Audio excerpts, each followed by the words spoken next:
आप सभी को जीतिया जीवित पुत्रिका व्रत की हार्दिक शुभकामनाएं। आप सभी की संतान दीर्घायु हो, धनवान हो, गुणवान हो और स्वस्थ हो। नमस्कार मित्रों, आप सभी का स्वागत है हमारे YouTube चैनल लक्ष्मी जी में। आज हम जीतिया व्रत की 3 कथा सुनाएंगे। आप हमारे चैनल पर नए हैं तो चैनल को सब्सक्राइब करना ना भूलें। जीतिया व्रत की पहली कथा, चिल्हो सियारों की कथा। जीवित पुत्रिका व्रत में चिल्हो और सियारों की एक कथा भी सुनी जाती है। एक वन में सेमर के पेड़ पर एक चील रहती थी। पास की झाड़ी में एक सियारिन भी रहती थी। दोनों में खूब पड़ती थी। चिल्हो जो कुछ भी खाने को लेकर आती, उसमें से सियारिन के लिए जरूर हिस्सा रखती। सियारिन भी चिल्हो का ऐसा ही ध्यान रखती। इस तरह दोनों के जीवन आनंद से कट रहे थे। एक बार वन के पास गांव में औरतें जिउतिया के पूजा की तैयारी कर रही थी। चिल्हो ने बड़े ध्यान से देखा और अपनी सखी सियारों को भी बताया। फिर चिल्हो सियारों ने तय किया कि वे भी यह व्रत करेंगी। सियारों और चिल्हो ने जिउतिया का व्रत रखा। बड़ी निष्ठा और लगन से दोनों दिन भर भूखे प्यासे मंगल कामना कर व्रत में रही। मगर रात होते ही सियारिन को भूख प्यास सताने लगी। जब बर्दाश्त न हुआ तो जंगल में जाके उसने मांस और हड्डी पेट भरकर खाया। चिल्हो ने हड्डी चबाने के कड़-कड़ की आवाज सुनी तो पूछा कि यह कैसी आवाज है। सियारिन ने कह दिया, बहन, भूख के मारे पेट गुड़गुड़ा रहा है, यह उसी की आवाज है। मगर चिल्हो को पता चल गया। उसने सियारिन को खूब लताड़ा कि जब व्रत नहीं हो सकता तो संकल्प क्यों लिया था। सियारिन लजा गई, पर व्रत भंग हो चुका था। चिल्हो रात भर भूखे प्यासे रहकर व्रत पूरा किया। अगले जन्म में दोनों मनुष्य रूप में राजकुमारी बनकर सगी बहनें हुई। सियारिन बड़ी बहन हुई और उसकी शादी एक राजकुमार से हुई। चिल्हो छोटी बहन हुई, उसकी शादी उसी राज्य के मंत्री के पुत्र से हुई। बाद में दोनों राजा और मंत्री बने। सियारिन रानी के जो भी बच्चे होते वे मर जाते, जबकि चिल्हो के बच्चे स्वस्थ और हट्टे कट्टे रहते। इससे उसे जलन होती। उसने कभी उनका सर कटवाकर डब्बे में बंद करा दिया, पर वह शीश मिठाई बन जाती और बच्चों का बाल तक बाका न होता। बार बार उसने अपनी बहन के बच्चों और उसके पति को मारने का प्रयास भी किया, पर सफल न हुई। आखिरकार देवयोग से उसे भूल का आभास हुआ।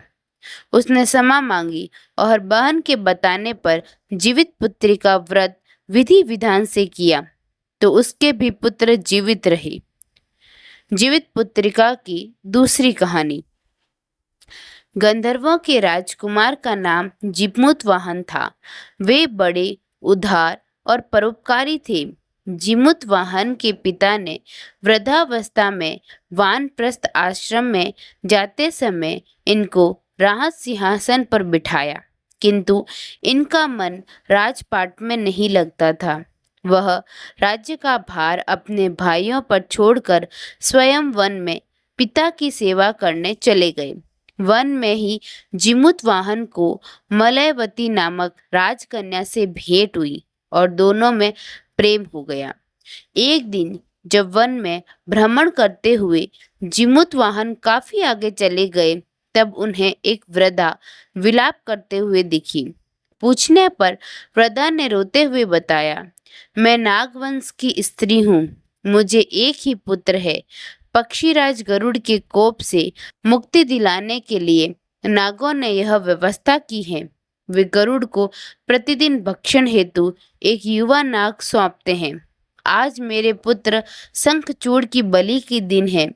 आज मेरे पुत्र के जीवन पर संकट है और फिर थोड़ी देर बाद ही मैं पुत्र विहीन हो जाऊंगी। एक स्त्री के लिए इससे बड़ा दुख क्या होगा कि उसके जीते जी उसका पुत्र न रहे। जिमुतवाहन को यह सुनकर बड़ा दुख हुआ। उन्होंने उस वृद्धा को आश्वस्त करते हुए कहा, डरो मत, मैं तुम्हारे पुत्र के प्राणों की रक्षा करूंगा।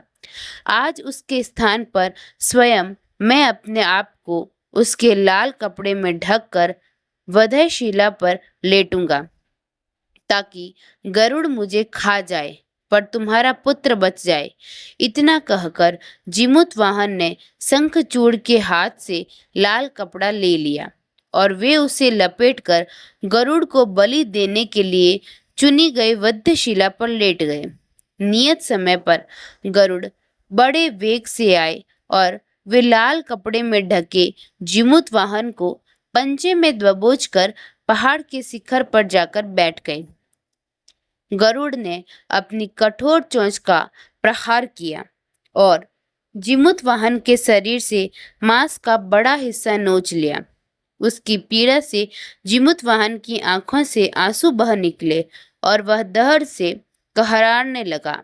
अपने पंजे में जकड़े प्राणी की आंखों में से आंसू और मुंह से कराह सुनकर गरुड़ बड़े आश्चर्य में पड़ गए, क्योंकि ऐसा पहले कभी न हुआ था। उन्होंने जिमुतवाहन से उनका परिचय पूछा। जिमुतवाहन ने सारा किस्सा कह सुनाया कि कैसे एक स्त्री के पुत्र की रक्षा के लिए वह अपने प्राण देने आए हैं। आप मुझे खाकर भूख शांत करें। गरुड़ उनकी बहादुरी और दूसरे की प्राण रक्षा के लिए स्वयं का बलिदान देने की हिम्मत से प्रभावित हुए। उन्हें स्वयं पर पछतावा होने लगा। वह सोचने लगे कि एक यह मनुष्य है जो दूसरों के पुत्र की रक्षा के लिए स्वयं की बलि दे रहा है, और एक मैं हूँ जो देवों के संरक्षण में हूँ किंतु दूसरों की संतान की बलि ले रहा हूँ। उन्होंने जिमुतवाहन को मुक्त कर दिया। गरुड़ ने कहा, हे उत्तम मनुष्य, मैं तुम्हारी भावना और त्याग से बहुत प्रसन्न हूँ। मैंने तुम्हारे शरीर पर जो घाव किए हैं उसे ठीक कर देता हूँ। तुम अपनी प्रसन्नता के लिए मुझसे कोई वरदान मांग लो। राजा जिमुतवाहन ने कहा कि हे पक्षीराज, आप तो सर्वसमर्थ हैं। यदि आप प्रसन्न हैं और वरदान देना चाहते हैं तो आप सर्पों का अपना आहार बनाना छोड़ दें। आपने अब तक जितने भी प्राण लिए हैं उन्हें जीवन प्रदान करें। गरुड़ ने सबको जीवन दान दे दिया और नागों की बलि न लेने का वरदान भी दिया। इस प्रकार जिमुतवाहन के साहस से नाग जाति की रक्षा हुई। गरुड़ ने कहा, तुम्हारी जैसी इच्छा वैसा ही होगा। हे राजा, जो स्त्री तुम्हारे इस बलिदान की कथा सुनेगी और विधि पूर्वक व्रत का पालन करेगी, उसकी संतान मृत्यु के भूख से भी निकल आएगी।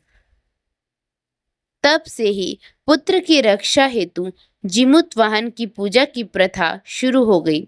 यह कथा कैलाश पर्वत पर भगवान शंकर ने माता पार्वती को सुनाई थी।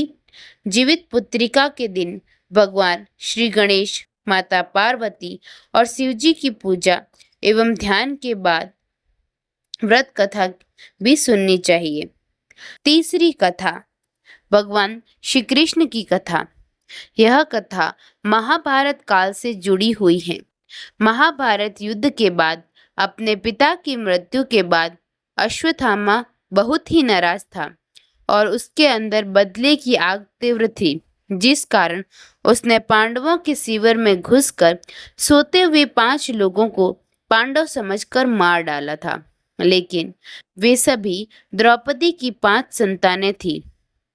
उसके इस अपराध के कारण उसे अर्जुन ने बंदी बना लिया और उसकी दिव्य मणि छीन ली, जिसके फलस्वरूप अश्वत्थामा ने उत्तरा की अजन्मी संतान को गर्भ में मारने के लिए ब्रह्मास्त्र का उपयोग किया, जिसे निष्फल करना नामुमकिन था।